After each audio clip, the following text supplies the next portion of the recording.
विश्व 24 न्यूज हर पल आपके साथ। नमस्कार, विश्व 24 न्यूज मध्ये आपल्या सर्वांचे सहर्ष स्वागत। सोलापूर पोलीस आयुक्त माननीय दत्तात्रय कराळे साहेब, तुमचं सोलापूर मध्ये स्वागत आहे।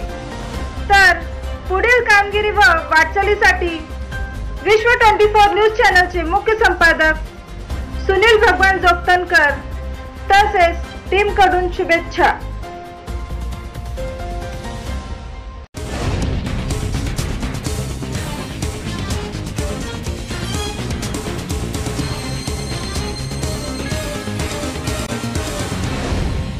विश्व 24 न्यूज हर पल आपके साथ।